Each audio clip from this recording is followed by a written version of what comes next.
ওই যেন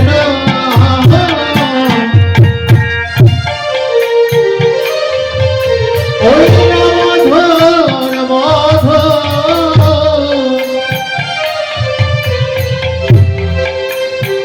কৃষ্ণ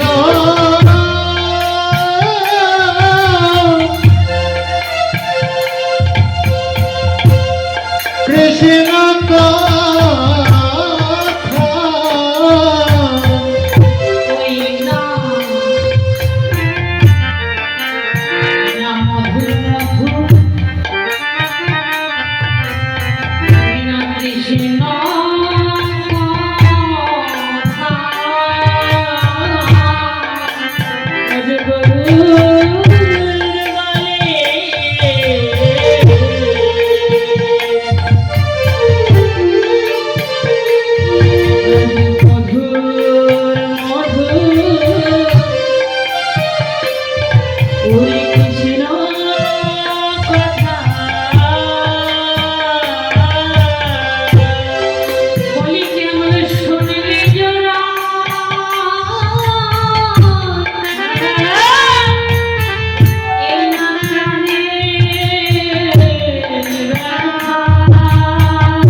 সুন্দর কত যোগী মনি ঋষি ধ্যান তপস্যা করিয়া যাহারে কমল চরণ লাভ করতে পারে না এহেন বাঞ্ছিত ধনামার কামনা অবতার গৌর সুন্দর অন্ধের গলিতে আজকে কি করলেন?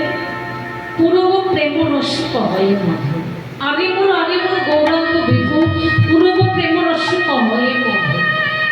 আজকে পূর্ব প্রেমের রসিক কথা মনে করলেন, পূর্ব ভাবের কথা মনে করলেন। সেই কোন ভাব? দাপর যুগের এক ভাবের কথা মনে করলেন। স্মৃতি এমন একটা প্রকৃতি বলো, প্রত্যেকটি মানুষের সঙ্গে কম বেশি জড়িত রয়েছে। এমন কিছু স্মৃতি আছে মানুষকে কাঁদায়, আবার এমন কিছু স্মৃতি আছে মানুষকে দুঃখের সাগরে ভাসিয়ে। তো গৌর সুন্দরী সে কি করলেন? পুরো এক ভাবের কথা মনে করলেন, পুরো প্রেমের কথা মনে করলেন। আজকে পুরো ভাবের কথা মনে করে আজকে গৌর সুন্দর আজকে কি করলেন? দুটি নয়ন জলে বক্ষ গান। কেন সে কাঁদলেন? কেন? নিজে আচার্য ধর্ম দেবীকে শেখা। প্রভু এটাই ভাবলেন, আমি যা আচরণ করবো, আমি যা কর্ম করব, আমাকে অনুসরণ করে আমার কলির জীব তাহাই করবে। তাই বললেন নিজে আচার্য ধর্ম দেবীকে শেখায়। আমি যদি কর্ম না করি, গৌর ভজনা না করি, তাহলে জগতের জীব তারাও কোনো কর্ম করবে না, তারাও কোনো গৌরী, তারাও ভজনা করবে না। তাই গৌর সুন্দর আজকে নদিয়ায় আজকে দুটি নয়ন ধারায় বক্ষ কাঁদ। আর কোনো অভাব আছে? যিনি বিশ্ব ব্রহ্মাণ্ডের মালিক, যার ইচ্ছে ছাড়া কোনো কিছু হয় না, অথচ তিনি আজকে কাঁদলেন কেন? এই জগৎকে কাঁদায় বা গায়ে ভাবলেন, আমি যদি না কাঁদি আমার জগতের জীবকে কাঁদবে। কেননা আমি যে ভক্তের নয়নের জলের বড় কাঁদা, ভক্তের নয়নের জলের কাছে যে আমি বাধা করি না। তাই তো এই জগতে কতজন কত ভাবে ডাকে না আমার প্রভুকে, কতজন কত কে দিয়ে আমার প্রভুকে সেবা দেয়, কিন্তু সব সেবা কি আমার প্রভু গ্রহণ করে? বাবা কি রে করে না।